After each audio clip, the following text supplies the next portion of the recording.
பொறுமையா எல்லாத்தையும் கேட்டு குறிப்பெடுத்துக்கிட்டு கேள்வி கேளுங்க, பதில் வாங்குங்க சொன்னாரு இல்லையா? ஆன்லைன்ல எல்லாரும் பார்த்தோம் இல்லையா? இதுவரை மூடி மறைத்த எல்லாத்தையும் நாங்க லைவ்ல போட்டு எல்லாரும் கேட்கிற மாதிரி தானே வச்சிருக்கோம்.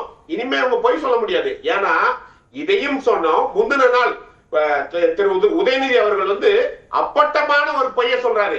நான் பேசி முடிச்சுட்டு நீங்க முடிஞ்சிருச்சுன்னு சொல்லிட்டீங்க, நான் கிளம்பிட்டேன், ஆனா இங்க பேசிக்கிட்டே இருக்காங்கன்னு.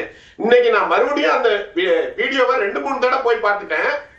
திரு அமைச்சர் கந்தசாமி சபாநாயகர் அவை நடவடிக்கைகள் நிறைவு பெற்றதுன்னு குறிப்பிட்டதுக்கு அப்புறமாகத்தான் அப்படி ஒரு பதில் வந்தது.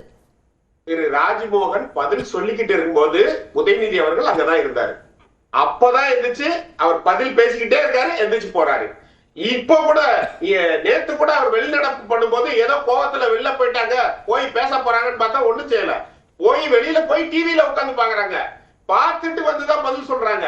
இதோட மீனிங் என்னன்னா, அவங்களுடைய தவறுகளை எடுத்து சொல்லும் போது அதை கேட்கக்கூடிய மனநிலை அவங்க யாருக்குமே இல்ல. அப்ப பதட்டப்படுறாங்க.